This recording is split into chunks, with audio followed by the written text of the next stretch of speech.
Bueno, buenas tardes. Aquí estamos nuevamente con nuestro espacio del espíritu del vino y sus socios. Y hoy vamos a estar hablando un poco de los vinos dulces, que son tan sabrosos para acompañar precisamente postres, y también la motivación que nos une a ello para lo mismo comernos un postre que luego fumarnos un tabaco. Y creo que habíamos hablado anteriormente precisamente de que la buena mesa también llega al postre. Y bueno, cuando estamos en casa, por supuesto, somos capaces de elaborar un postre para la familia. Lo mismo hacemos un flan, que hacemos alguna natilla, algún tipo de torta. Pues las mujeres normalmente elaboran postres para que la familia los consuma. Los vinos dulces tienen una característica, y es que son vinos altamente cargados de azúcares, solo que no sentimos esa cantidad de azúcares. El vino dulce tiene un alto contenido de azúcar, pero también tiene un alto contenido de acidez frutal. Los vinos provienen de diversas uvas, casi todas ellas blancas. Hay algunos que se hacen con tintas, y estas uvas lo mismo se dejan en la planta de manera natural a que sufran una sobremaduración, o cuando se levantan de la planta por otros métodos llegan a tener también un alto contenido de azúcares porque la uva se lleva a pacificar. Y tenemos, por ejemplo, el vendimia tardía o late harvest, que vemos muchas veces en etiqueta, que es el más sencillo de todos porque parte de una uva que se dejó en la planta más tiempo para sobremadurar y obtener un vino dulce. Por supuesto, la uva va a tener mucha más cantidad de azúcares que convertir en alcohol, y luego cuando se elaboran, pues como la levadura no puede consumir todos los azúcares que están en la uva, siempre queda entonces el vino con un sabor dulce. También están los vinos que son muy famosos por podredumbre noble, que es un hongo que ataca a la uva de manera noble en determinadas condiciones de temperatura y humedad, y este hongo produce entonces que se pierda el agua de la uva y queden concentrados los aceites esenciales y los azúcares. Y en ese caso son muy reconocidos en Francia, por ejemplo, el Sauterne, en la región de Burdeos, y también es muy reconocido el Tokay de Hungría, que se producen por este método. Incluso en Chile hay algunas bodegas que producen vinos dulces donde están mezclados los dos métodos, la sobremaduración y la botritis que puede ocurrir en determinada añada por exceso de humedad, y que no es precisamente una podredumbre gris, que sería mala para la uva, sino la podredumbre noble aportada por las consecuencias y las condiciones del clima. Y luego, pues entonces, está también la congelación. La congelación es la que ocurre, por ejemplo, en países como Canadá, donde se produce el ice wine, el conocido ice wine, riquísimo vino donde la uva se congela, el agua congelada se extrae y nos quedaría la uva un poquito pasita y con mucho contenido de azúcar para elaborar un vino dulce. También tenemos el método de pacificación, que es el método en el cual no se lleva a cabo la pacificación en la planta, sino que se sacan los ramitos de uva y se llevan a esteras, a un lugar donde da el sol, para que estos ramitos de uva, estos granos, se sequen y acumulen más cantidad de azúcares. Así también están los fortificados, que los vinos fortificados ya es otro estilo de vino, se puede hacer con uvas tintas, casi todos los que conocemos están elaborados con uvas tintas, excepto el Pedro Jiménez de la región de Jerez de la Frontera, y también San Lucas de Barrameda, donde se realiza el Jerez con la uva pacificada.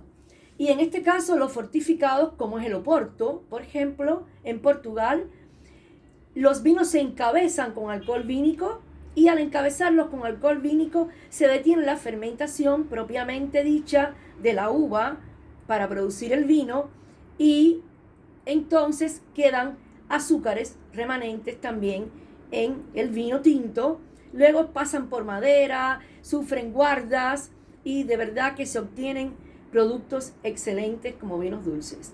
En cuanto al tema de los vinos dulces, también podemos decir que estas dos formas, una natural y la otra inducida, va a llevarnos por el mismo camino prácticamente, aunque son estilos diferentes, pueden diferir en cuanto a la cantidad de azúcares, pueden diferir en cuanto a los niveles de acidez, pueden diferir en cuanto a aromas, de acuerdo a la cepa utilizada, y en fin, muchas otras cosas. Los vinos dulces van a servir para nosotros como un motivo de decidirnos a comer un postre o también a fumarnos un tabaco. Yo de verdad que los invito a que prueben, por ejemplo, un Late Harvest, por ejemplo, con un cheesecake. Estamos en una mesa, estamos compartiendo, nos comemos un cheesecake con un Late Harvest y luego, de seguro, vamos a aceptar otra copita de Late Harvest para comenzar a encender un habano, por ejemplo, de fortaleza suave a media. Los Late Harvest son los más sencillos, son los vinos dulces más delicados, que menor tiempo soportan en botella. Entonces no vamos a atacar este vino con un tabaco muy fuerte. No. Sin embargo, cuando se habla de podredumbre noble y nos referimos a Sauterne, nos referimos a Tokai, por ejemplo, son vinos que acompañan la comida durante toda la mesa. Son vinos que tienen una estructura en boca, tienen una glicerina, que es esto que se le llama un poco la untuosidad que vamos a sentir en la boca. También una gama de aromas que se ha desarrollado en el tiempo. Son vinos que viven de 10 a 15 años en botella.